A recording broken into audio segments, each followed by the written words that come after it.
We put a lot of effort and time into raising so much of our own food and growing so much of our own food. So I don't think that's something that you have to do in order to be healthy and to have really good nutrient dense food. But for me, it's very rewarding to grow the food, harvest the food, preserve it, and then cook from scratch. It really is a source of enjoyment for me, something that I love to do.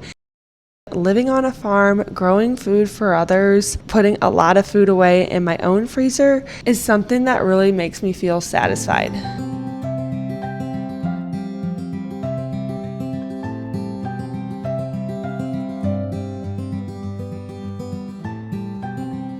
Raising and growing our own food isn't something we've always done. It's something we have been working on and doing a little bit more each year. So it really is a driving factor behind decisions that we make on what animals we want to raise, what we want to grow in the garden, and just having that ultimate goal of trying to be as self-sufficient as possible and having a year-round supply of food from our homestead. Now, there are certain things that we have no desire to grow, but for the most part, we find it so rewarding to sit down at a meal and then go through our plate and say everything that we raised and grew. And as we do more, we have more and more things on our plate that came right here from our farm.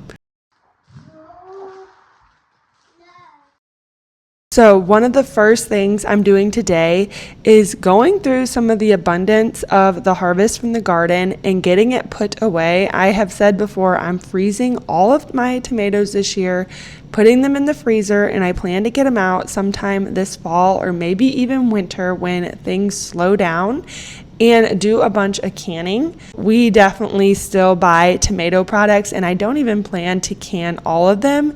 I just really want to see what all I can make, what's easiest to can, and what we end up using the most of, so that way next year I can have a focus on what I actually want to do with all the tomatoes and hopefully grow enough to fill our canning shelf.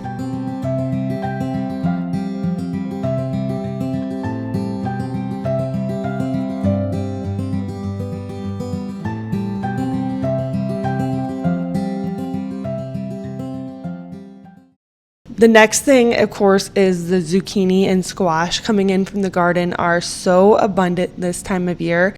And I actually posted a video a few weeks ago asking for recommendations on preserving zucchini. And so many people gave different ideas on what to do with shredded zucchini in the freezer. I originally didn't think I was going to worry about preserving zucchini. To me, it's just one of those things you can enjoy fresh in the summertime. But I didn't really realize all the different uses that you can do with shredded zucchini. I was more just thinking it was for zucchini bread and muffins, and I really don't bake that often. But so many people said they add it into soups, into stews, omelets, so many different things. So I decided to go ahead and shred and freeze a bunch to put away in the freezer today. For the most part, everyone said that I can literally just shred it, put it straight into a bag and freeze it. A few people said that it was worth the extra step to try to dry it out before putting it in the freezer. So I laid it all out on a tea towel while I was shredding it, gave it a little bit of time. Then I portioned it into 2-cup portions. I thought that would be the most useful amount. Of course, we're still getting more zucchini, but I'm not sure how much more of it I'm going to shred and preserve. But before heading out to the garden today to pick more, I wanted to go through the abundance of some of the vegetables sitting here on my counter.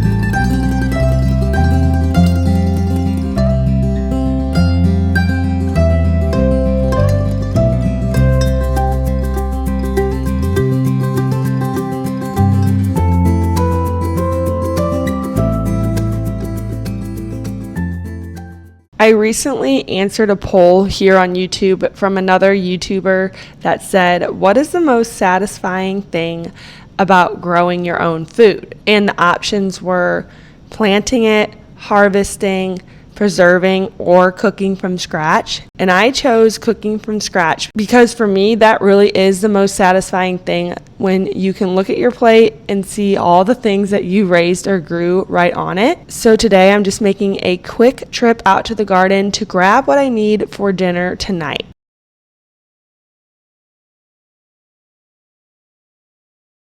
Most all of the dinners that I cook this time of year are ones that I can prep ahead of time and then throw in the oven later on. On these busy summer nights, it's really nice to have dinner already made, as we're doing so much stuff out with the cattle or in the garden this time of year. What I'm making today is some meatballs, and then I'm going to fill the tray with a bunch of fresh cut vegetables from the garden, and then I'm going to make a tomato sauce to go over top. Even though meatballs are very simple, making them like this is a great way to add a lot of those extra vegetables coming in from the garden, and it's just a little bit of an extra touch or a step up from regular meat sauce pasta.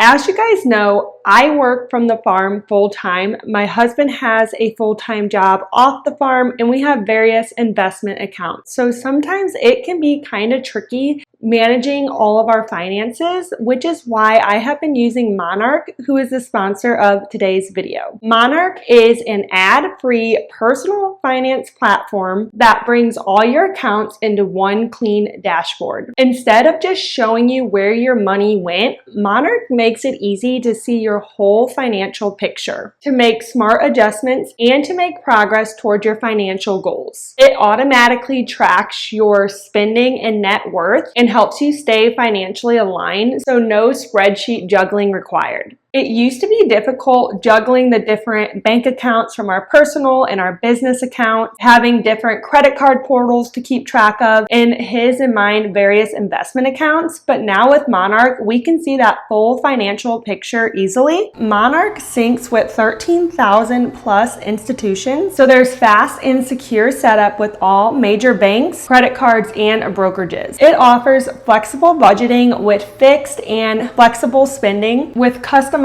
rules and categories to keep everything organized. Monarch uses your real financial data to surface helpful insights and explanations about your money. Shared View keeps partners aligned with the same financial picture, and it offers an intuitive experience on both web and mobile. If you would also like to organize all of your accounts and manage your finances with Monarch, start your free trial and get 50% off of your first year of Total Money Clarity by visiting my link or using the code FARM50 for 50% off of the Monarch Core tier. Thank you to Monarch for sponsoring this week's video. I'm keeping this homemade sauce very simple, just boiling the tomatoes right away so that way I can get them peeled.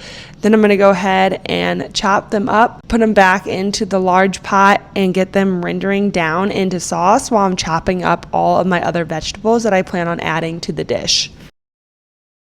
This is actually the first sauce of the season that I made, and we haven't even used that many of our fresh tomatoes coming in from the garden because I've just been putting them straight into the freezer.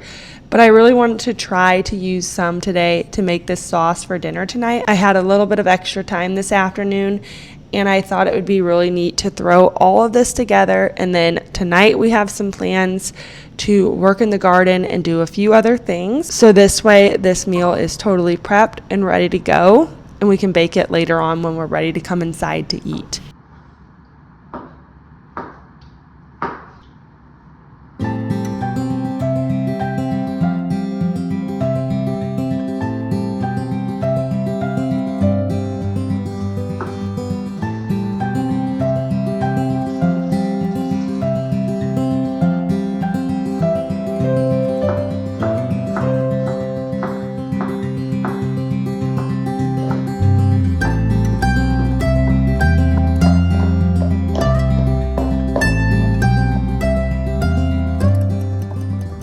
So when I got into farming, I did a few years of raising animals conventionally. So that means I raised them and I sold them at the local sale barn. But it didn't take me very long to want to do the entire picture of direct to consumer sales. And I think it was this whole interest in raising food. I think people are very disconnected from where their food is coming from. And I'll be honest with you, when I first started the farm, I really didn't think much about it either. I thought I just raised the cattle and then sold them at the sale barn, and then it went on from there. It even took me a little bit of time to realize that I was the one raising this food for other people. So instead of selling them at the sale barn and being dependent on the prices that I got there, I decided to raise it to be the finished product myself and then sell it to local customers. And that really drove me with a purpose on the direction I wanted to take my farm and business. Not only did I have to raise the animals to a finished weight and make sure that they were going to taste good and have a good product to sell, I also had to go out and find my customers because I was selling individual animals. I wasn't selling them all at one time. But over time, as I worked really hard on it, it became something I truly enjoyed doing. I really loved connecting with the customers. I really loved raising the animals from the very beginning when they're born here on the farm all the way until they are ready for harvest. I found it all super satisfying. And over the years, I started getting more and more interested in all that it takes to raise and grow most of my own food.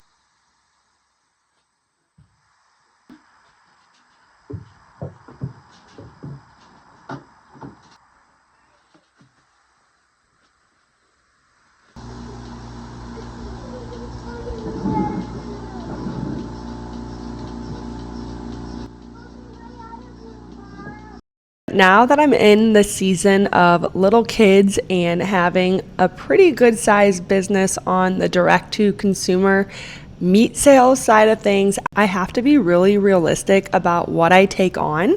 So this dairy cow is something that I thought a long time about, but I felt that I was ready to take on the chore of milking every day. It was something that I was a little bit nervous about, but always wanted it. I always wanted the picture of a dairy cow on our homestead, and I've really been enjoying it. Even though it is a constant everyday chore, it's something that I really enjoy doing, and it's something that I can do pretty easily with the kids. But I also learned that in this season, this is not something that I can venture into as a business. It is just for our own family, having a milk cow and just bringing that one more thing in off the homestead that we raised. Now, with all of this, I don't think you have to raise and grow your own food. I've said that before. For me, it is definitely just a passion, something that I'm very interested in and love doing and love spending my days doing all of this. Before I got a milk cow, I had a really good source for raw milk in the area. So it was hard to leave that to take on this chore of every day, but it's something that I really wanted to do. It wasn't anything that I could raise the cow better or be healthier about. It was truly just something that I wanted to experience for myself. I wanted to learn how to milk the cow. I wanted to learn how to keep everything clean and sanitized to make sure I was giving safe milk to my family. And dairy is a very big part of my family's diet. My husband and my daughter love milk. They drink so much of it. I enjoy making different dairy products. So it was just one of those things that I wanted to add and to venture into.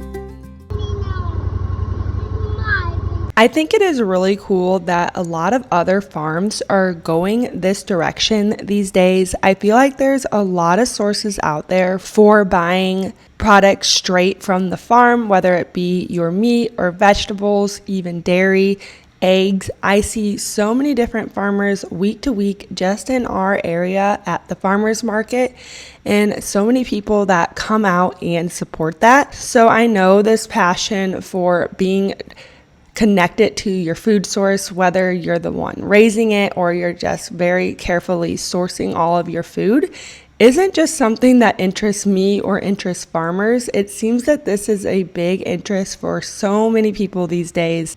And that's why businesses like mine are working these days. Farmers are able to connect with local customers because people value knowing their farmer, knowing the food source, more than convenience and price at the grocery store. So that's why I just love being involved with it. And as my passion has grew and learning more cooking from scratch skills and learning more about what I can raise here on our farm, I become more and more interested in all of this.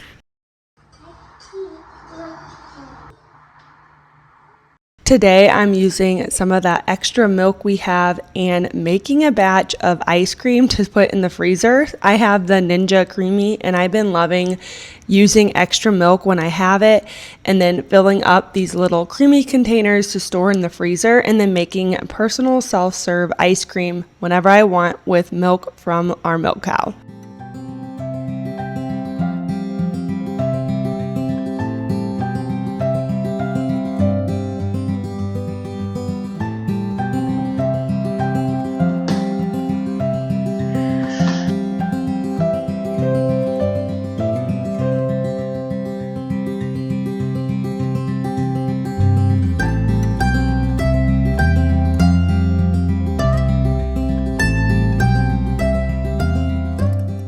Green beans are a new crop for me this summer. We have tried growing them in the past, but we didn't have much of a harvest. So this year I've been bringing in basketfuls about every other night and then getting them all ready for the freezer by blanching them.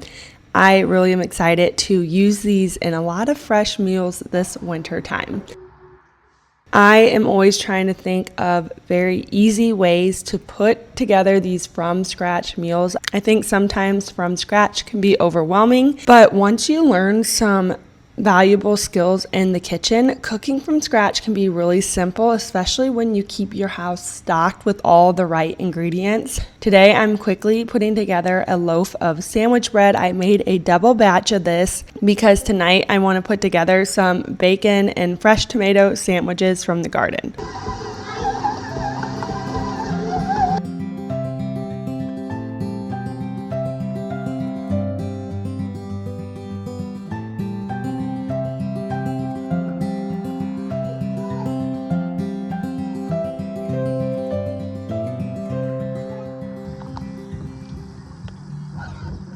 Another quick random thing I have to do today is run out and check the pigs, and I'm going to give them some vegetable scraps from the garden. They love this time of year. So we got our pigs moved this past weekend. We brought them up to an area on the farm that we really want them to root up and work through a lot of these weeds. So we moved them and they fortunately followed us into the new area, and now that they're out here, they'll probably stay in this area until they're ready for harvest this fall.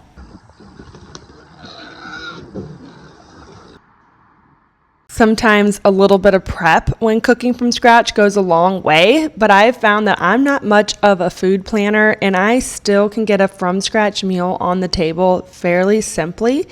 Today, to make that bread, I literally pulled my sourdough out of the refrigerator. I just keep sourdough that's fed and ready to go in the refrigerator, and even if I don't use it for a week or so, I found that it comes out and works very well just like that. So throwing together this fresh bread this morning was really easy, and it made for a very simple meal this evening.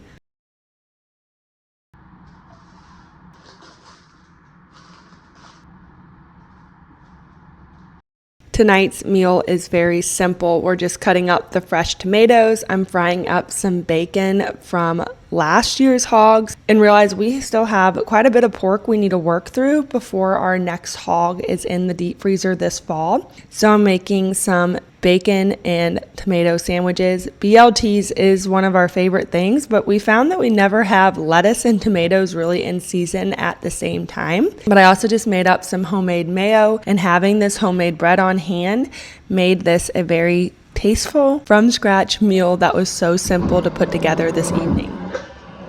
As always, thank you guys so much for watching. I hope you enjoyed this week's video, and I look forward to sharing another one next week.